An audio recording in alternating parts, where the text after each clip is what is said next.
ವೀಕ್ಷಕರೇ, ಇವತ್ತಿನ ವಿಡಿಯೋದಲ್ಲಿ ಶ್ರೀ ಸಿರಸಿ ಮಾರಿಕಾಂಬಾ ದೇವಿ ದೇವಸ್ಥಾನದ ಪ್ರಸಿದ್ಧತೆ, ಸಿರಸಿ ಮಾರಿಕಾಂಬಾ ದೇವಿಯ ಹಿನ್ನೆಲೆ, ಪವಾಡ ಎಲ್ಲ ಕುತೂಹಲಕಾರಿ ವಿಷಯಗಳನ್ನು ಸಾಧ್ಯವಾದಷ್ಟು ತಿಳಿಯೋಣ. ಕರ್ನಾಟಕದ ಉತ್ತರ ಕನ್ನಡ ಜಿಲ್ಲೆಯಲ್ಲಿರುವ ತುಂಬಾ ಜಗತ್ಪ್ರಸಿದ್ಧ ದೇವಾಲಯದಲ್ಲಿ ಈ ದೇವಾಲಯ ಕೂಡ ಒಂದಾಗಿದೆ. ಹಾಗಾದರೆ ಸಿರಸಿ ಮಾರಿಕಾಂಬಾ ದೇವತೆಯ ಹಿಂದಿರುವ ಕಥೆ ಏನಿರಬಹುದು, ಇತಿಹಾಸವೇನಿರಬಹುದು ಎಂಬುದು ಅರಿದುಕೊಳ್ಳೋಣ. ಈ ದೇವಾಲಯ ಇಷ್ಟೊಂದು ಪ್ರಸಿದ್ಧತೆಯಾಗುವುದಕ್ಕೆ ಕಾರಣವಾದರೂ ಏನಿರಬಹುದು ಎಂಬ ಮಾಹಿತಿಯನ್ನು ತಿಳಿಯೋಣ. ಉತ್ತರ ಕನ್ನಡ ಜಿಲ್ಲೆಯ ಪ್ರಸಿದ್ಧ ಮತ್ತು ಹಳೆಯ ಕಾಲದ ಹಿಂದೂ ದೇವಾಲಯಗಳಲ್ಲಿ ಈ ದೇವಾಲಯ ಕೂಡ ಒಂದಾಗಿದೆ. ಸಿರಸಿ ಮಾರಿಕಾಂಬಾ ದೇವಿಯ ದೇವಾಲಯವು ಕೇವಲ ಉತ್ತರ ಕನ್ನಡ ಜಿಲ್ಲೆಯಲ್ಲಿದ್ದರೂ ದೇವಿಯ ಮಹಿಮೆ ಸಿರಸಿ ಕರ್ನಾಟಕ ಅಷ್ಟೇ ಅಲ್ಲ, ಕರ್ನಾಟಕದಾದ್ಯಂತ ದೇವಿಯ ಒಂದು ಮಹಿಮೆ ಹರಡಿಕೊಂಡಿದೆ. ದೇವಿಯ ಆಶೀರ್ವಾದ ಪಡೆಯಲು ಕರ್ನಾಟಕದಾದ್ಯಂತ ಅಷ್ಟೇ ಅಲ್ಲ, ದೇಶ ವಿದೇಶಗಳಿಂದಲೂ ದೇವಿಯ ಭಕ್ತಿಗೆ ಪಾತ್ರರಾಗುತ್ತಾರೆ. ಇನ್ನೊಂದು ವಿಶೇಷತೆ ಏನೆಂದರೆ, ಸಿರಸಿ ಮಾರಿಕಾಂಬಾ ದೇವಿಯ ಜಾತ್ರೆಯು 2 ವರ್ಷಕ್ಕೊಮ್ಮೆ ಮಾತ್ರ ನಡೆಯುವುದು. ಇನ್ನು ದೇವಾಲಯದ ಬಗ್ಗೆ ಹೇಳುವುದಾದರೆ, ದೇವಾಲಯಗಳ ಗೋಡೆಗಳ ಮೇಲೆ ಕೆಂಪು ಬಣ್ಣದ ಅಕ್ಷರಗಳಲ್ಲಿ ಈ ದೇವಾಲಯದ ಇತಿಹಾಸದ ಬಗ್ಗೆ ಭಕ್ತರು ತಿಳಿದುಕೊಳ್ಳಬಹುದಾಗಿದೆ. ದೇವಸ್ಥಾನದ ದ್ವಾರ ಪ್ರವೇಶಿಸುತ್ತಿದ್ದಂತೆ ನಿಮಗೆ ಮೈನವಿರೇಳುವುದಕ್ಕೆ ಶುರುವಾಗುತ್ತದೆ. ಯಾಕೆಂದರೆ ಎದುರುಗಡೆ ದೇವಿಯ ಮಾರಿಕಾಂಬೆ ಕುಂತಿರುವ ದೃಶ್ಯ ನಿಮಗೆ ಕಾಣಸಿಗುವುದು. 8 ಕೈಗಳು 7 ಅಡಿ ಎತ್ತರದ ವ್ಯಾಘ್ರನ ಮೇಲೆ ಕುಳಿತಿರುವ ತಾಯಿಯೇ ಮಾರಿಕಾಂಬಾ. ನಮ್ಮ ಕರ್ನಾಟಕದಲ್ಲಿ ಮಾರಮ್ಮ ದೇವಿಯ ಪುರಾತನ ಕಥೆಗಳ ಪ್ರಕಾರ ಒಂದೊಂದು ಸ್ಥಳಗಳಲ್ಲಿ ಒಂದೊಂದು ಪ್ರಕಾರ ಮಾರಮ್ಮ ದೇವಿಯ ಕಥೆ ಬೇರೆ ಬೇರೆಯಾಗಿರುತ್ತವೆ. ಹಾಗೆ ಮಾರಮ್ಮ ದೇವತೆಗಳಿಗೆ ಕರ್ನಾಟಕದಲ್ಲಿ ವಿಶೇಷ ಸ್ಥಾನವಿದೆ. ಮುಖ್ಯವಾಗಿ ಸಿರಸಿ ಮಾರಿಕಾಂಬಾ ದೇವಿ ಕರ್ನಾಟಕದ ಎಲ್ಲ ಮಾರಮ್ಮ ದೇವಿಯರ ದೊಡ್ಡಕ್ಕ ಎಂದು ಕರೆಯುವವರು. ಅಷ್ಟೇ ಯಾಕೆ, ಕೊಲ್ಲೂರಿನ ಮೂಕಾಂಬಿಕೆ, ಮೈಸೂರಿನ ಚಾಮುಂಡೇಶ್ವರಿಗೂ ಈಕೆಯೇ ಅಕ್ಕ ಎಂದು ಹೇಳುತ್ತಾರೆ. ಸಿರಸಿ ಮಾರಿಕಾಂಬಾ ದೇವಾಲಯಕ್ಕೆ ಅನೇಕ ಹೆಸರುಗಳಿಂದ ಕರೆಯುವುದು ಕೂಡ ವಾಡಿಕೆ ಇದೆ. ಅಮ್ಮನವರ ಗುಡಿ, ಮಾರಿಗುಡಿ, ದೊಡ್ಡಮ್ಮನ ಗುಡಿ ಎಂಬ ಹೆಸರು ಕೂಡ ಕರೆಯುವುದು ಇಲ್ಲಿ ವಾಡಿಕೆ ಇದೆ. ಹಾಗೆ ಇಲ್ಲಿನ ಭಕ್ತರ ನಂಬಿಕೆ ಏನೆಂದರೆ, ತಾಯಿಯನ್ನು ಭೇಟಿಯಾಗಿ ನಮ್ಮೆಲ್ಲ ಕಷ್ಟಗಳನ್ನು ಹೇಳಿಕೊಂಡು ಭಕ್ತಿಯಿಂದ ಆರಾಧಿಸಿದರೆ ಎಲ್ಲ ನಮ್ಮ ಕಷ್ಟಗಳ ಪರಿಹಾರವಾಗುತ್ತವೆ, ಮನಸ್ಸಿಗೆ ನೆಮ್ಮದಿ ಕರುಣಿಸುವಳು ಎಂಬುದು ಭಕ್ತರ ನಂಬಿಕೆಯಾಗಿದೆ. ಸಿರಸಿ ಮಾರಿಕಾಂಬಾ ದೇವಾಲಯವು 1688ರಲ್ಲಿ ನಿರ್ಮಿಸಲಾಗಿದೆ ಎಂದು ಹೇಳಲಾಗುವುದು. ಇನ್ನು ಸಿರಸಿ ಮಾರಿಕಾಂಬಾ ದೇವಿಯ ಇತಿಹಾಸ ನೋಡುವುದಾದರೆ, ಹಾನಗಲ್ನಿಂದ ಸಿರಸಿಗೆ ದೇವಿಯ ವಿಗ್ರಹ ಬಂತೆಂಬ ಪುರಾಣ ಕಥೆಗಳು ಹೇಳುತ್ತವೆ. ಹಾನಗಲ್ಲ ಜಾತ್ರೆ ಮುಗಿದ ನಂತರ ದೇವಿಯ ವಿಗ್ರಹ ಹಾಗೂ ಆಭರಣಗಳು ಸಮೇತ ಪೆಟ್ಟಿಗೆಯಲ್ಲಿ ಹಾಕುತ್ತಿದ್ದರು. ಅವುಗಳನ್ನು ಕಳ್ಳರು ಕಳ್ಳತನ ಮಾಡಿ ಆಭರಣಗಳನ್ನು ದೋಚಿಕೊಂಡು ವಿಗ್ರಹವನ್ನು ಪೆಟ್ಟಿಗೆಯಲ್ಲಿ ಬಿಟ್ಟು ಓಡಿ ಹೋಗುತ್ತಾರೆ. ಹಾಗೆ ಸಿರಸಿ ದೇವಿ ಕೆರೆಯಲ್ಲಿ ಆ ಪೆಟ್ಟಿಗೆಯನ್ನು ಹಾಕುವರು. ಅಲ್ಲಿ ಬಸವ ಎಂಬ ಭಕ್ತನು ಪ್ರತಿ ವರ್ಷ ಚಂದ್ರಗುತ್ತಿ ಜಾತ್ರೆಗೆ ಹೋಗುತ್ತಿದ್ದ. ಯಾವುದೋ ಕಾರಣಕ್ಕೆ ಅಲ್ಲಿನ ಜನರು ಅವನನ್ನು ಸ್ವಲ್ಪ ತಮಾಷೆ ಮಾಡಿದ್ದಕ್ಕೆ ಬೇಸರಗೊಂಡು ಅವನು ಚಂದ್ರಗುತ್ತಿ ಜಾತ್ರೆಗೆ ಹೋಗಲಿಲ್ಲ.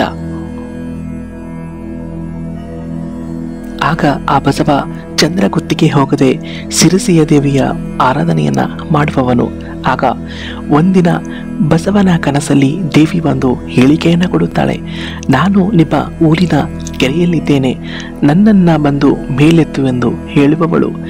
ದೇವಿಯ ಹೇಳಿಕೆಯಂತೆ ಆ ಬಸವ ಪೆಟ್ಟಿಗೆಯನ್ನು ತೆರೆದಾಗ ಆ ಪೆಟ್ಟಿಗೆಯಲ್ಲಿದ್ದ ದೇವಿಯ ಮೂರ್ತಿಯನ್ನು ಪ್ರತಿಷ್ಠಾಪನೆಯನ್ನ ಮಾಡಲಾಯಿತು. ಹಾಗೂ ಆ ಕೆರೆಗೆ ಅಂದಿನಿಂದ ದೇವಿ ಕೆರೆ ಎಂದು ಕರೆಯಲಾರಂಭಿಸಿದರು. ಹಾಗೂ ಆ ಸ್ಥಳದಲ್ಲಿ ಭವ್ಯವಾದ ದೇವಸ್ಥಾನವನ್ನ ಕಟ್ಟಿದರು. ಇನ್ನು ಸಿರಸಿ ಮಾರಿಕಾಂಬಾ ದೇವಸ್ಥಾನಕ್ಕೆ ಪುರಾಣಗಳ ಪ್ರಕಾರ ಇನ್ನೊಂದು ಕಥೆ ಕೂಡ ಚಾಲ್ತಿಯಲ್ಲಿದೆ. ಪುರಾಣಗಳ ಕಥೆಯ ಪ್ರಕಾರ ಬೇರೆ ಜಾತಿ ಯುವಕನೊಬ್ಬ ಸುಂದರ ಬ್ರಾಹ್ಮಣ ಯುವತಿಯ ಒಂದು ಸುಂದರತೆಗೆ ಮನಸೋತು ಆಕೆಯನ್ನ ವಿವಾಹವಾಗುವ ಆಸೆ ಮೂಡಿದಾಗ ಮಾಂಸಾಹಾರವನ್ನ ಎಲ್ಲ ತ್ಯಜಿಸಿ ಆ ಯುವಕ ಬ್ರಾಹ್ಮಣರಂತೆ ಮಂತ್ರ ಪೂಜೆಯನ್ನ ಕಲಿತು ವೇದಾಧ್ಯಯನ ಅರಿತುಕೊಂಡು ಬ್ರಾಹ್ಮಣ ಮುಖವಾಡವನ್ನು ಹಾಕಿಕೊಂಡು ಬಂದನು. ಆ ಸುಂದರ ಬ್ರಾಹ್ಮಣ ಯುವತಿ ಈತ ಶುದ್ಧ ಬ್ರಾಹ್ಮಣ ಎಂದು ತಿಳಿದು ಆತನನ್ನ ವಿವಾಹವನ್ನ ಆಗುವವಳು. ಹಾಗೆ ಒಂದಿನ ಆ ಯುವಕ ಮಾಂಸಾಹಾರವನ್ನು ಕಂಡು ತಿನ್ನಬೇಕೆಂದು ಆಸೆಯಿಂದ ತಿನ್ನುವನು. ಇದನ್ನು ತಿಳಿದ ತನ್ನ ಬ್ರಾಹ್ಮಣ ಪತ್ನಿ ಆತನ ತಲೆಯನ್ನು ಕತ್ತರಿಸಿ ತನ್ನ ಇಡೀ ಮನೆಗೆ ಬೆಂಕಿ ಹಚ್ಚಿ ತಾನು ಅದೇ ಬೆಂಕಿಯಲ್ಲಿ ತನ್ನ ಪ್ರಾಣವನ್ನು ಅರ್ಪಣೆ ಮಾಡುತ್ತಾಳೆ. ಅಂದಿನಿಂದ ಆ ಬ್ರಾಹ್ಮಣ ಯುವತಿಯ ಧರ್ಮನಿಷ್ಠೆ ನೋಡಿ ಆ ಊರಿನ ಜನ ಆಕೆಯನ್ನು ದುರ್ಗೆಯ ಅವತಾರ ಎಂದು ಪೂಜಿಸಲಾರಂಭಿಸಿದರು ಎಂಬ ಕಥೆ ಕೂಡ ಕೇಳಸಿಗುತ್ತದೆ. ಇನ್ನು 2 ವರ್ಷಕ್ಕೊಮ್ಮೆ ನಡೆಯುವ ಸಿರಸಿ ಮಾರಿಕಾಂಬಾ ಜಾತ್ರೆ ರಾಜ್ಯದ ಮೂಲೆ ಮೂಲೆಯಿಂದಲೂ ದೇವಿಯ ದರ್ಶನಕ್ಕೆ ಆಗಮಿಸುತ್ತಾರೆ. ದೇವಿಗೆ ಮದುವೆ ಮಾಡುವ ಸಂಪ್ರದಾಯದೊಂದಿಗೆ ಶುರುವಾಗುವ ಜಾತ್ರೆ 9ನೇ ದಿನ ಕೋಣವನ್ನು ಬಲಿಕೊಟ್ಟು ಚಪ್ಪರಕ್ಕೆ ಬೆಂಕಿ ಹಚ್ಚಿದ ಮೇಲೆ ಜಾತ್ರೆ ಅಂತ್ಯಗೊಳ್ಳುತ್ತದೆ. ಬಲಿ ಕೊಡುವ ಕೋಣದ ಇನ್ನೊಂದು ವಿಶೇಷತೆ ಏನೆಂದರೆ ಮುಖವಾಡ ಧರಿಸಿ ಬಂದ ಆ ಬ್ರಾಹ್ಮಣ ಯುವಕ ಯುವತಿಯನ್ನು ವಿವಾಹವಾದ ಆ ಯುವಕ ಎನ್ನುವ ನಂಬಿಕೆ ಇಲ್ಲಿನ ಭಕ್ತರದು. ಆದರೆ ಈಗ ಈ ಜಾತ್ರೆಯಲ್ಲಿ ಕೋಣವನ್ನು ಬಲಿ ಕೊಡುವುದು ನಿಷೇಧಿಸಲಾಗಿದೆ. ಬಲಿ ಕೊಡುವ ಬದಲು ಬೂದಗುಂಬಳಕಾಯಿಯನ್ನು ಒಡೆಯುವ ಪದ್ಧತಿ ಆಚರಿಸಿಕೊಂಡು ಬರಲಾಗುತ್ತಿದೆ. ಇನ್ನು ಮಾರಿಕಾಂಬಾ ಜಾತ್ರೆಯಲ್ಲಿ ಕೋಣವನ್ನು ಬಲಿ ಕೊಡುವುದು ನಿಲ್ಲಿಸುವುದಕ್ಕೆ ಇನ್ನೊಂದು ಬಲವಾದ ಕಾರಣವೇನೆಂದರೆ ಇತಿಹಾಸದ ಪ್ರಕಾರ ಮಹಾತ್ಮ ಗಾಂಧೀಜಿ ಈ ದೇವಸ್ಥಾನಕ್ಕೆ ಬಂದಾಗ ಅಹಿಂಸಾ ತತ್ವವನ್ನು ಬೋಧಿಸಿ ಕೋಣವನ್ನು ಬಲಿ ನೀಡಲು ಅವರು ತಿರಸ್ಕಾರ ಮಾಡಿದ್ರಂತೆ. ಜನಸಾಮಾನ್ಯರಿಗೆ ಮೂಢನಂಬಿಕೆಯನ್ನು ದೂರ ಮಾಡಿ ಪ್ರಾಣಿ ಬಲಿ ತಡೆಗಟ್ಟುವಲ್ಲಿ ಮಹಾತ್ಮ ಗಾಂಧೀಜಿಯವರು ಯಶಸ್ವಿಯಾಗಿದ್ದರು ಎಂದು ಹೇಳಲಾಗುತ್ತದೆ.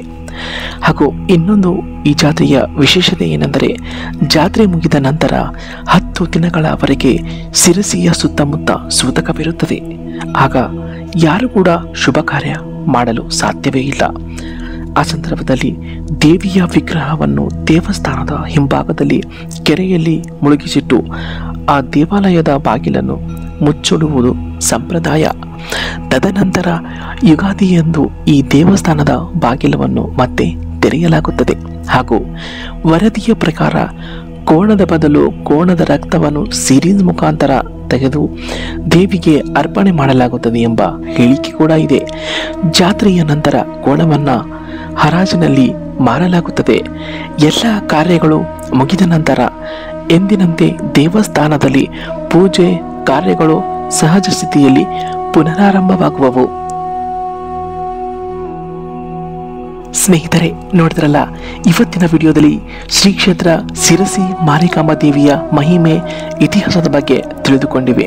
ಇಷ್ಟೆಲ್ಲ ಮಹಿಮೆ ಇತಿಹಾಸವಿರುವ ಸಿರಸಿ ಮಾರಿಕಾಂಬಾ ದೇವಿಯ ದೇವಸ್ಥಾನಕ್ಕೆ ಒಮ್ಮೆಯಾದರೂ ಭೇಟಿ ನೀಡಿ ತಾಯಿಯ ಕೃಪೆಗೆ ಪಾತ್ರರಾಗಿ. ಸಿಗೋಣ ಮುಂದಿನ ವಿಡಿಯೋನಲ್ಲಿ.